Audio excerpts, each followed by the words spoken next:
Assalamualaikum warahmatullahi wabarakatuh. Perkenalkan, nama saya Zulkarnain STKG Inkes. Saya adalah salah satu dosen tetap Yayasan Amanah Makassar di jurusan D3 Keperawatan Gigi. Pada kali ini izinkan saya untuk memaparkan deskripsi diri saya.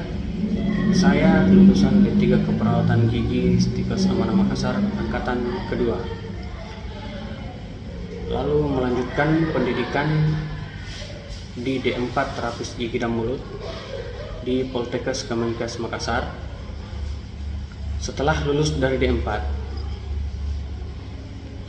saya melanjutkan S2 atau Magister Kesehatan di Universitas Muslim Indonesia Makassar dengan berfokus pada promosi kesehatan. Baiklah, kali ini saya akan sedikit memaparkan tentang mata kuliah yang saya ajarkan, yaitu mata kuliah pencabutan gigi, yang dimana mata kuliah ini berkaitan dengan mata kuliah semester sebelumnya, yaitu dasar-dasar pencabutan gigi. Di mata kuliah dasar-dasar pencabutan gigi, mahasiswa diperkenalkan dengan beberapa bahan-bahan dan alat-alat kedokteran gigi, terkhusus pada tindakan pencabutan gigi. Pada semester ini, di mata kuliah pencabutan gigi ini, mahasiswa harus mampu mengindikasi gigi sulung, gigi susu yang akan dilakukan pencabutan gigi. Yang kedua, mahasiswa mampu menyiapkan alat dan bahan untuk tindakan pencabutan gigi sesuai indikasi. Yang ketiga, mahasiswa mampu mengatur posisi pasien dan posisi operator sesuai gigi yang akan ditindaki atau yang akan kita lakukan pencabutan. Keempat, mahasiswa mampu melakukan pencabutan gigi sesuai dengan cara memegang tang, gerakan pencabutan gigi. Yang kelima, mahasiswa mampu melakukan tindakan pencabutan gigi pada gigi susu dengan topikal anestesi spray dan gel anestesi. Keenam, mahasiswa mampu melakukan tindakan pencabutan gigi susu dengan satu akar menggunakan teknik anestesi infiltrasi yang beresiko kecil dan sesuai kompetensi perawat gigi. Yang ketujuh, mahasiswa mampu melakukan penata laksanaan pasca pencabutan gigi setelah melakukan tindakan pencabutan gigi. Demikian pemaparan deskripsi diri saya. Untuk video pengajaran mata kuliah pencabutan gigi, saya akan perlihatkan setelah ini. Terima kasih.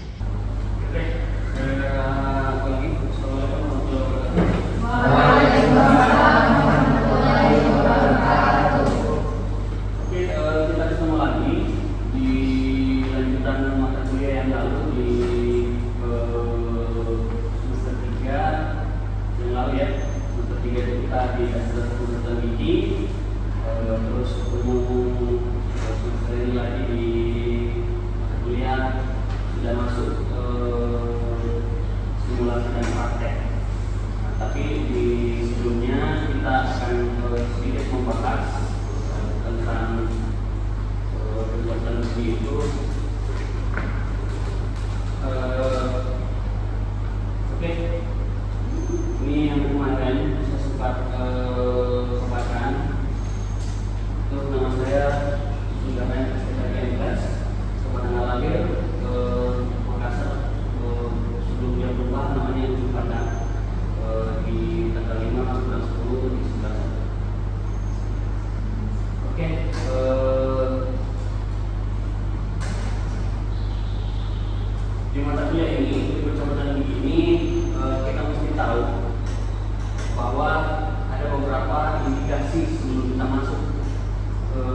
prakteknya, terjun langsung ke prakteknya itu ada beberapa indikasinya, ada di gigi sulung dan gigi permanen. Jadi indikasinya itu berbeda ya, seperti kita bahas yang lalu bahwa indikasi yang pertama untuk gigi susu atau gigi sulung adalah gigi yang sudah goyang atau waktunya sudah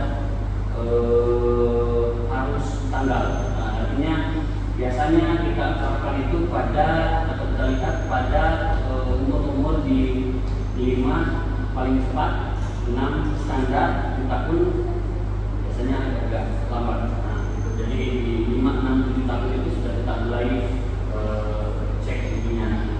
Terus gigi yang masih kuat tertanam ke dalam tulang, tetapi giginya sudah keluar. Nah, ini karakter ini yang kita bahas bahwa dia sudah pernah goyang sebelumnya, tapi biasanya tidak diperhatikan oleh ibu. Biasanya anaknya, dia kan anak-anak dia dapat. Jadi ibunya juga cuek atau ada kerjaan yang lain, dia tidak sempat untuk memeriksakan. Biasanya dia akan mengeras kembali. Jadi yang ketiga adalah di waktu yang gagal tapi masih konsistensi. Nah, di sini diperhatikan bahwa giginya sudah bersusun. Konsistensi itu gigi sulungnya masih ada, terus gigi permanen sudah keluar. Jadi itu namanya konsistensi. Terus gigi yang gigi susu yang akarnya meninggalkan ulcus decubitus. Nah, ulcus decubitus ini itu juga karena ketidakseimbangan antara mahkota dengan akar gigi. Nah, terus dibarengi dengan alasan bahwa gigi permanen sudah mau keluar. Jadi ini akar gigi sulung dia terdorong sama gigi permanen, jadi dia keluar. Makanya biasa ada di atas di gusi itu anak-anak ketika dia masih kondisi 4 tahun, 5 tahun, biasanya terdapat ulcus decubitus 3, 4, 5 biasanya. Karakter pengerjaannya adalah pertama, kalau umurnya masih jauh, misalnya dia umur masih 3 tahun, dokter bisa melakukan pengipisan pada ujung akar gigi tersebut. Tapi kalau dia sudah misalnya dibarengi dengan goyang dan menghampiri waktu tanggalnya, itu sebaiknya dokter melakukan tindakan pencabutan dengan sedikit menggunakan anestesi. Karena kalau gel ataupun kloretil biasanya tetap akan terasa sedikit sakit. Jadi biasanya sedikit dikasih gel dulu baru di anestesi, cabut sudah. Terus gigi susu yang seringkali menunjukkan abses-abses ini kita katakan bahwa dia adalah inflamasi atau ada pembengkakan. Itu karena biasanya ada beberapa karakter orang tua dia tidak mau anaknya terus menerus dalam kondisi bengkak berhenti, ya kan? Nah, jadi biasanya dokter mengatakan oh ini sudah tidak bisa dilakukan perawatan, ini mungkin dilakukan pencabutan. Terus merupakan vokal infeksi, artinya di situ terus sering terjadi infeksi, itu mesti dilakukan pencabutan. Terus gigi susu yang merupakan penyebab infeksi dari sekitarnya.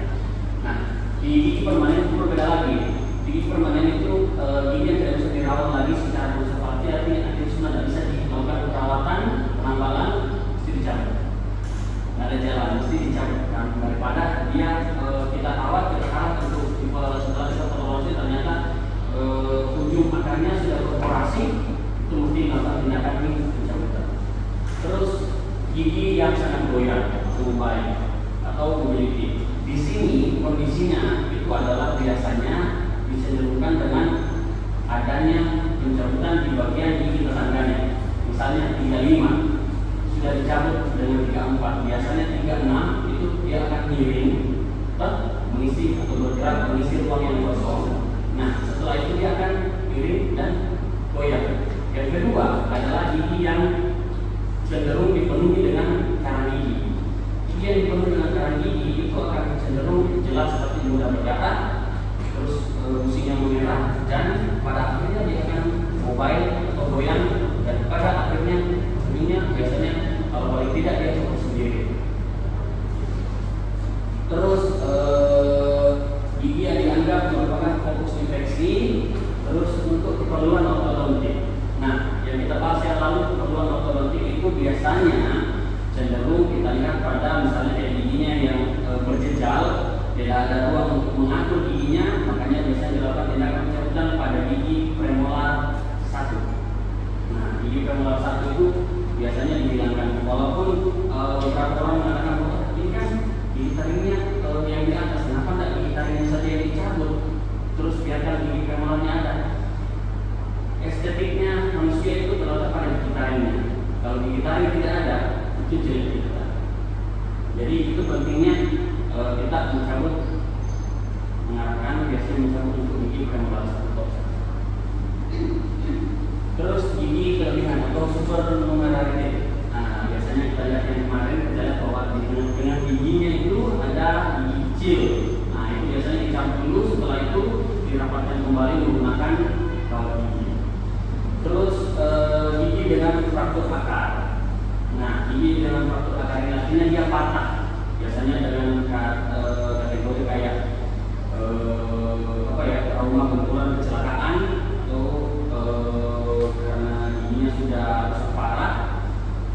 Jadi dia pada saat dia makan fraktur di bagian akarnya mesti dilakukan tindakan pencabutan. Itu aja. Terus gigi impaksi. Kenapa gigi impaksi? Gigi impaksi ini sering menjadi gigi yang fokus terjebak sisa makanan karena giginya impaksi kan miring, ya kan? Nah, miringnya itu beberapa kategori, banyak. Ada yang ke arah bekal, ada yang ke arah gigi yang ke gigi dari yang 3 mengarah ke gigi yang 2. Nah, cenderung biasanya yang paling banyak rusak adalah gigi yang mengarah ke arah gigi yang 2. Nah, jadi yang 3-nya dia baru mengarah ke arah gigi yang 2. Jadi dia terjebak sisa makanan di antara giginya. Nah, rusaklah dari gigi di bagian depan, gigi yang 2-nya, dan yang 3-nya juga mengalami kerusakan. Jadi sebelum itu terjadi, kelihatan sudah ditahu sama dokter, impaksi, cabut yang 3, yang 2 aman.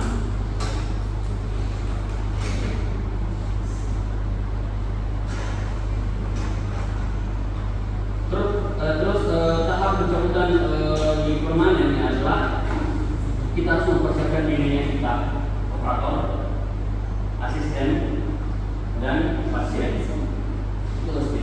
Terus kita persiapkan alatnya, alat 4 serangkai, alat odek, mirror,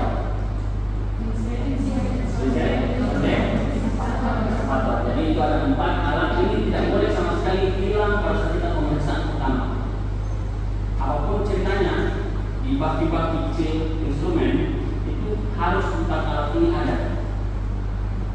Mana kalau misalnya dia ada variasi, kita mau periksakan, hanya ada mirror, pinset, itu saja 2. Terus kita bagaimana cara mau mengecek di dalam variasi yang ada, mau mengecek bagaimana kira-kira kondisi giginya yang ada, itu tidak bisa. Jadi mesti harus ada 4 serangkai. Terus tang cabut yang digunakan kita sesuaikan. Kalau dia misalnya kayak untuk gigi sikus atas, dia jenis tangnya lurus. Nah, jadi lurus, tidak ada bentrokan. Beda kalau gigi misalnya kayak molar atau premolar.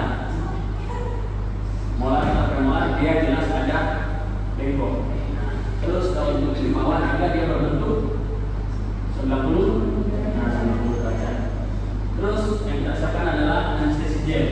Sebelum kita melakukan pencabutannya, kita lakukan anestesi gel dulu untuk mengurangi rasa sakit ketika jarum itu masuk. Terus ada lidocaine atau lidocaine atau sitokain, itu obat anestesinya untuk kita anestesi infiltrasi. Terus perfidon iodin, ingat perfidon iodin apa? Betadine. Nah, betul.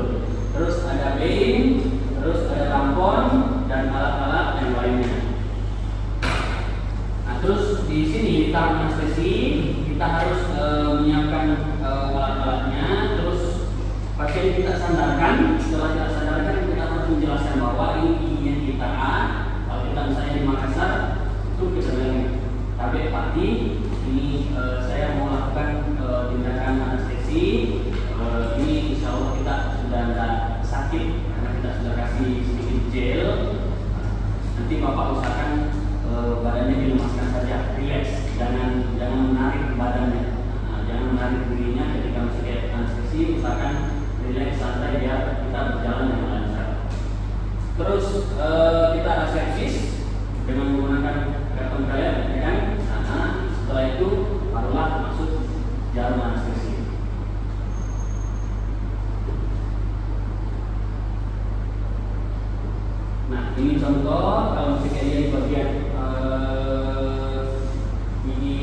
anterior.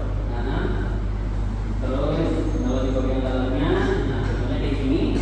Nah, lihat jarum anestesi dibengkokkan, ya, jarum anestesi dibengkokkan, dia tidak lurus. Jadi dia dibengkokkan supaya dia bisa memudahkan kita untuk memasukkan kita punya jarum ke bagian area kepala talon. Nah, setelah itu kita gunakan restoratorium. Setelah itu kita gunakan B untuk menguji. Setelah ada goyangan sedikit, barulah tang bisa masuk. Setelah itu pencabutan gigi sulung juga ada menggunakan anestesi gel sama dengan tadi, persiapannya sama. Namun perbedaannya di sini adalah kita tidak menggunakan anestesi infiltrasi, itu hanya gel saja. Ini difungsikan pada gigi yang mobile, pada gigi yang anak. Nah, dia itu hanya dioleskan, menunggu sedikit waktu. Setelah dioleskan, barulah kita lakukan tindakan pencabutan dengan cepat. Karena kalau lambat, anak-anak biasanya takutnya itu tinggi, jadi kadang biasanya nangis atau seperti apa kan. Jadi untuk menghalau rasa takut itu, rasa khawatir itu, cepat kita lakukan setelah anestesi gelnya bekerja, langsung kita cabut. Lalu gigi tampon, setelah itu diberikan instruksi. Berbeda dengan telur kecil itu dia seperti yang kemarin kita simulasikan di klinik, itu dia jenisnya dingin, ya, dia jenisnya dingin. Nah, cuman beberapa dokter sekarang itu lebih senang menggunakan gel anestesi dibanding telur kecil karena dingin itu, sensasi dinginnya itu bisa menimbulkan rasa takut yang berlebih. Cuman kalau di beberapa instansi biasanya masih menggunakan ini. Oke, saya masuk di yang selanjutnya. Di sini ada materi sinkop dan angiogrammy. Nah, pengertian sinkop ini bisa kita artikan itu adalah kejadian di mana kita pingsan. Nah, kalau pingsan itu kita sudah dalam kondisi dia tidak sadar. Apa itu sinkop? Kehilangan kesadaran selama beberapa saat, artinya sebentar. Saya pun pernah mengalami dalam kondisi saya jatuh naik motor, tabrakan, nabrak teman sendiri, berada di depan saya yang akhirnya tiba-tiba tabrak, jatuh, ini muka setengah habis. Jadi ngaspal, mencarat di aspal ini. Jadi ini setelah beberapa lama sembuh, ini mulus tengah. Jadi itu pada saat jatuh itu aspal itu penuh darah dari muka saya di sini. Jadi ini di sini. Nah, itu karena jatuh dan kayak apa ya? Superman kayaknya. Nah, itu.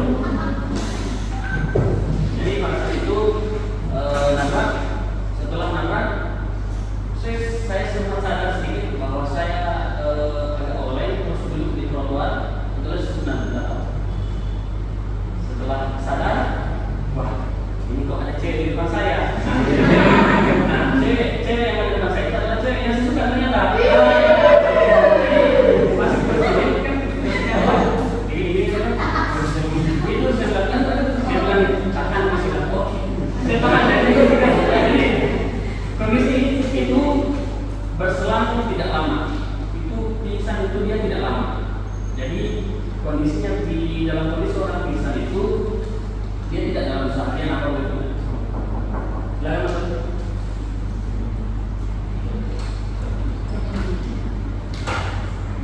Biasanya ini berlangsung selama beberapa detik atau beberapa menit.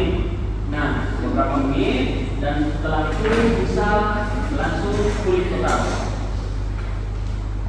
Biasanya sinkop ini muncul karena tekanan darah rendah menyebabkan kekurangan aliran darah menuju ke otak.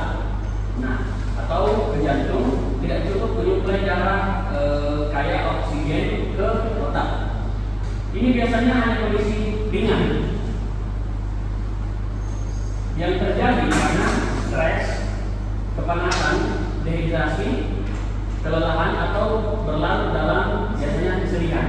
Nah, ini kalau kesedihan biasanya perempuan sedih terus galau kan? Nah, itu kan bisa, kan? Itu dong. Dapat chat dari cowoknya, dibuka chat, minta maaf karena sampai sini. Kan begitu dong, ada beberapa yang seperti itu. Nah, jadi kalau kita di laki-laki itu jarang ada yang pingsan karena tingkat stresnya kita untuk hal-hal yang ringan seperti itu rendah sih. Yang bikin kita stres itu laki-laki adalah ketika misalnya kita sudah punya keluarga. Jadi ada orang bilang bahwa kalau kita sudah punya keluarga, di situ kita berakhir nih yang namanya pencarian, tidak ada impulsnya. Oh salah bos, begitu mulai. Belum pikir mau punya rumah, mau punya mobil, mau punya motor, mau punya anak mau nanti mau beli susu, apa semua berkelan kita loh. Serius. Nah, cuman itu kita bisa atasi manakala ketika kita lihat ada orang sendiri, saya seorang bapak merokok di jalan, itu dia bukan lagi menikmati hidup. Tidak, dia lagi pusing. Serius, dia lagi bertengkar dalam pikirannya. Serius, dia lagi bertengkar dalam pikirannya. Jadi ketika dia merokok itu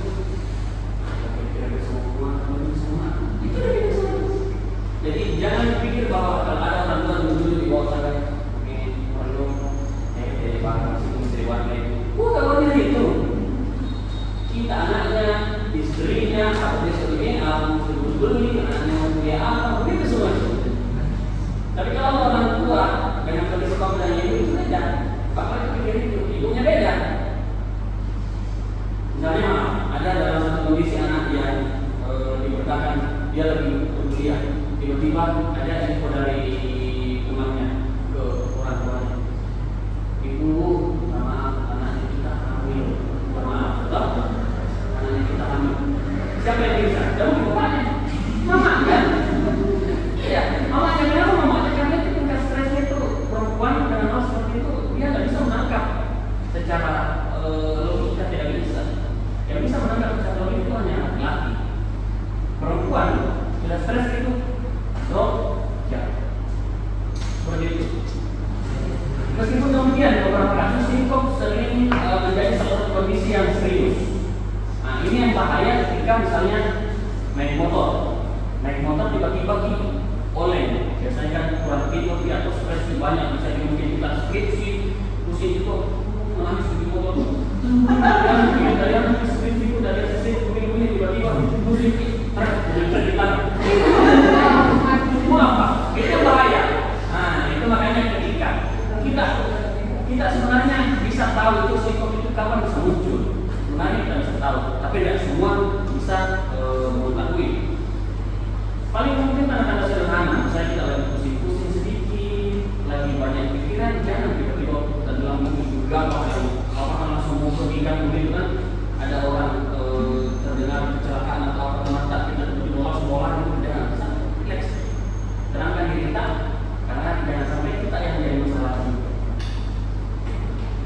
Ini biasanya terkait dengan kerusakan jantung. Nah, singkop ini berperan ini sangat bahaya. Kelainan sistem kelistrikan yang mempengaruhi kemampuan jantung memompa darah secara efisien.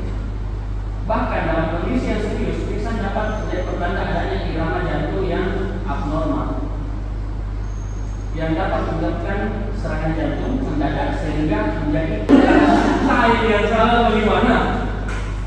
Sekalinya saya bilang begini, ada salah satu orang di ini orang awam, coba ganti susunya, pakai susu soya, susu kedelai yang murah yang harganya 20.000. Saya coba itu. Berhenti saya sakit. Dengan saya dari dulu tidak beli kebanyakan. Dia tidak begitu aduh. Jadi tidak selamanya hal yang bagus, mahal itu cocok dengan orang. Serius. Bisa jadi itu dia juga terjawab dari alergi. Jadi hati-hati. Tidak selamanya itu bagus itu, mahal itu bagus. Belum tentu cocok. Ada juga kadang sama dengan pelayanan. Ada dokter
tinggal di kampung itu dia lebih sering kerja yang berat, kotor atau itu, jadi dia terbiasa.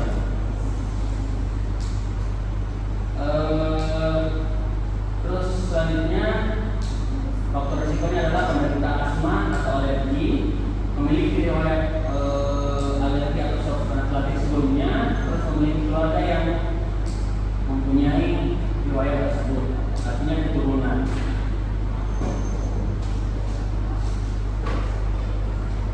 Ini adalah beberapa gejalanya, terlihat seperti alergi, bersin-bersin, dan munculnya ruam pada kulit. Namun gejalanya akan bertambah parah dengan cepat. Beberapa gejala yang muncul saat seorang mengalami shock anafilaktik itu ada seperti ruam yang terasa gatal, kan membengkak tuh, itu kan ada yang kayak kebal di kulitnya kan. Nah, itu juga biasa. Kalau orang Makassar yang bilang ada yang namanya bahasanya apa, sumimika. Nah, itu kalau orang Makassar itu tahu sumimika seperti apa, itu dia kayak berbentuk lalu kayak Kalimantan begitu, dia baru gatal sekali, serius. Kalau dia muncul biar uang 500 juta pada tidak enak. Iya, jadi mau dikasih minyak telur tidak ada rasanya, mau dikasih bakso tidak ada rasanya, tambah perih, tambah sakit. Semakin digaruk semakin enak, semakin sakit. Itu dia. Terus sulit bernapas, biasanya sesak napas juga terjadi. Bukan. Kayak itu. Ini kayak bernapas.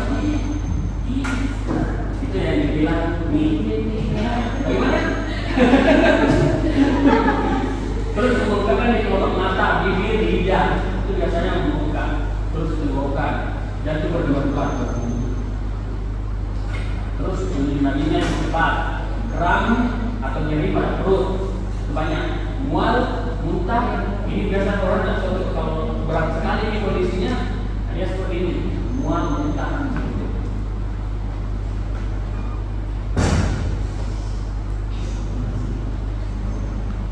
Terus kapan ini harus dokter?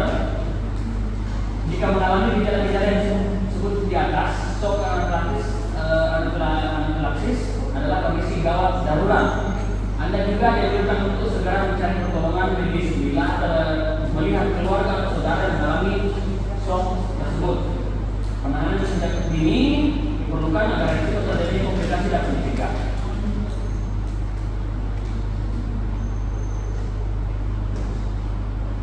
Oke, jadi begitu dulu. Kita masih ada beberapa slide, tapi sudah nanti kita berikan